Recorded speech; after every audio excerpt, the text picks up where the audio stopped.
نسألك يا من هو الله الذي لا إله إلا هو الرحمن الرحيم الملك القدوس السلام المؤمن المهيمن العزيز الجبار. السلام عليكم ورحمة الله وبركاته.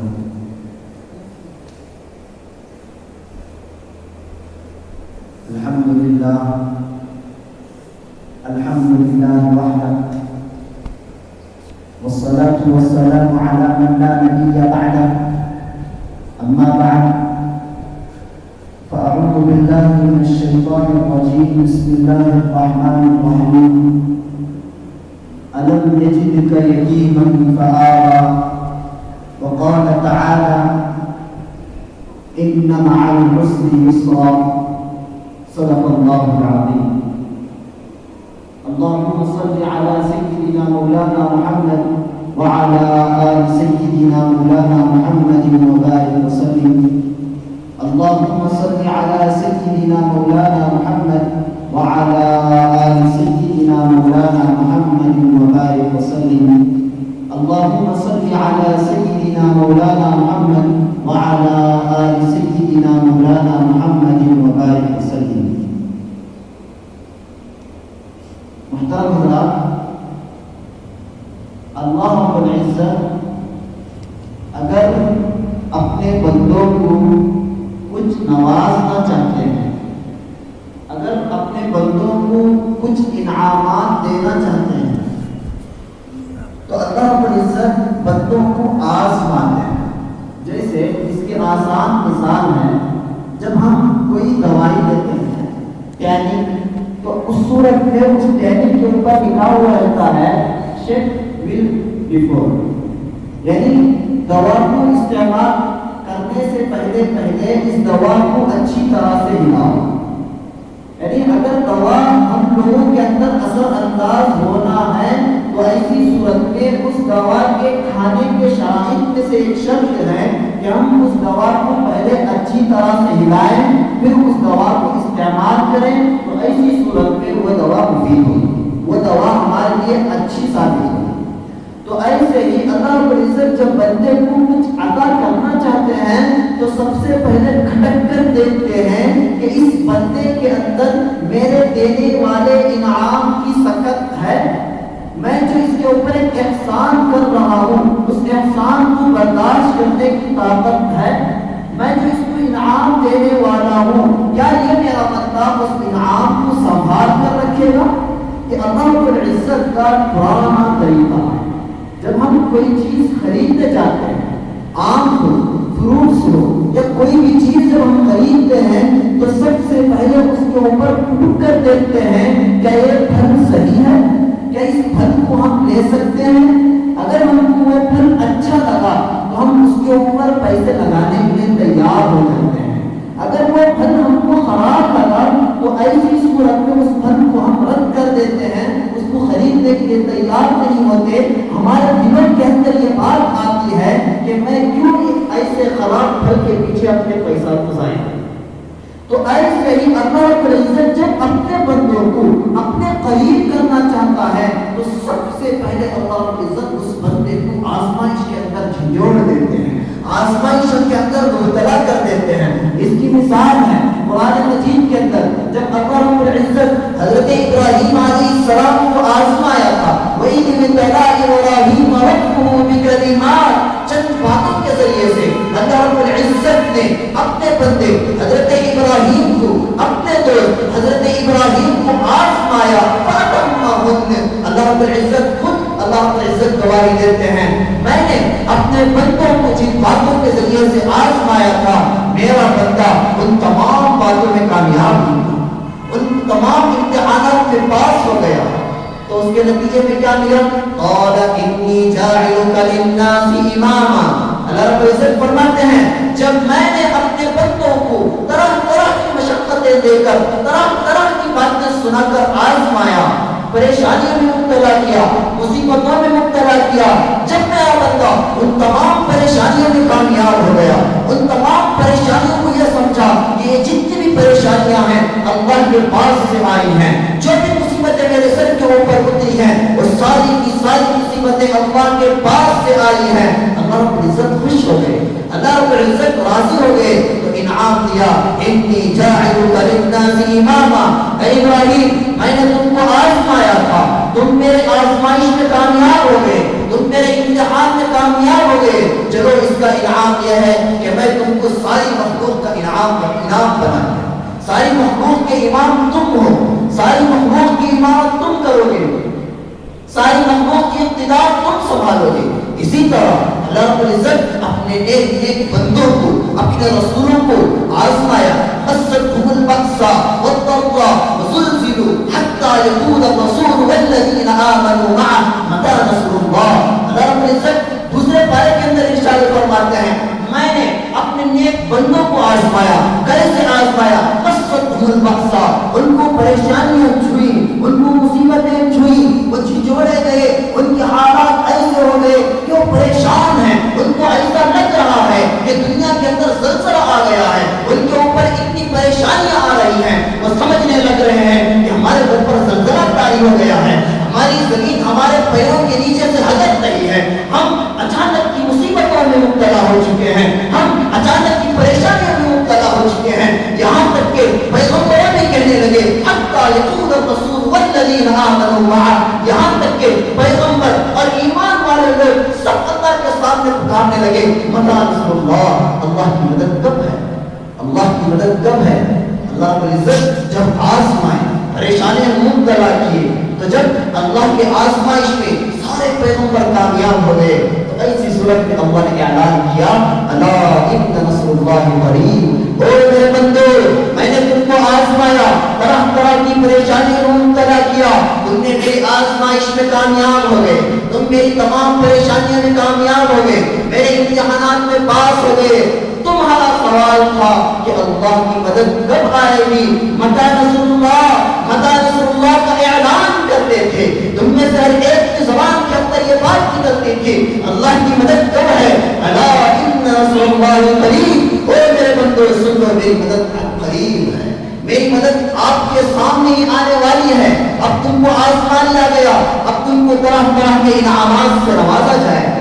اللہ رب العزت نے صحابہ کو بھی آزمایا، وزلزلوا زلزالا شدیدا، اللہ رب العزت صحابہ کو بھی طرح طرح کی آزمائش میں مبتلا کیا، طرح طرح کی پریشانی میں مبتلا کیا، ہر قسم کی مشقتیں جھیلنی پڑی، ہر قسم کی تکالیف برداشت کرنی پڑی، ہر طرح کی مشقتوں کو اپنے سامنے آنے دیا، مشقتوں کو مشقتیں نہیں سمجھے، تکالیف کو تکلیف نہیں سمجھا، برائیوں کو برائی نہیں سمجھا، سب چیزوں کو انہوں نے یہی سمجھا کہ یہ سب اللہ کے پاس سے ہے، ہم ان پر سمجھ کر رہیں گے، ہم ان کو برداشت کریں گے، یہ اللہ کا امتحانات ہیں، یہ اللہ کی آزمائش ہے، ہم ان کو برداشت کر کے رہیں گے۔ تو اللہ رب العزت نے صحابہ کے بارے میں اعلان کیا رضی اللہ عنہم ورضوا عنہ، اور میرے صحابہ میں نے تم کو طرح طرح کی آزمائش میں مبتلا کیا تھا، تم نے ان ساری آزمائش میں کامیاب ہو گئے، اور میرے صحابہ میں نے تم کو طرح طرح کی پریشانیاں دی تھی، تم نے پریشانیوں میں کامیاب ہو گئے، اب سن لو میرا بھی اعلان ہے، اب سن لو میرا بھی تمہیں ایک انعام ہے، میں نے تو تم کو پریشانیاں دی ہیں، اب میرا انعام دیکھو رضی اللہ عنہم ورضوا عنہ، اللہ بھی تم سے راضی ہو گیا، تمام صحابہ سے اللہ راضی ہو گیا اور صحابہ اللہ سے راضی ہو گئے۔ کیا ہمارے بارے میں آج تک اللہ کی جانب سے کوئی اعلان آیا ہے؟ کیا اللہ نے ہمارے سلسلے میں یہ فیصلہ کیا ہے او میرے بندو تمہارے دن میں 5 وقت کی نمازیں تھی، تم 2 نمازیں پڑھ لیے میں تم سے راضی ہو گیا؟ او میرے بندو تمہارے اندر روزانہ کی نمازیں تھی، تم نے ہفتے میں 1 نماز پڑھ لی میں تم سے راضی ہو گیا؟ او میرے بندو سال میں ہر دن تمہارے اوپر نمازیں فرض تھی، تم نے سال کے اندر 2 نمازیں پڑھ لی میں تم سے راضی ہو گیا؟ کہ اللہ کی جانب سے اعلان آئے ہیں؟ نہیں آئے ہیں۔ کیوں؟ اس وجہ سے کہ ہم کو اللہ رب العزت صحیح طرح سے آزمائے نہیں ہیں، جیسے صحابہ کو آزمایا تھا، جیسے صحابہ کے اندر ایمان تھا اللہ نے ان کو ایسے ہی آزمایا۔ بہرحال میری بات کا مقصد یہ ہے کہ اللہ رب العزت جب کوئی انعام دینا چاہتے ہیں، جب کوئی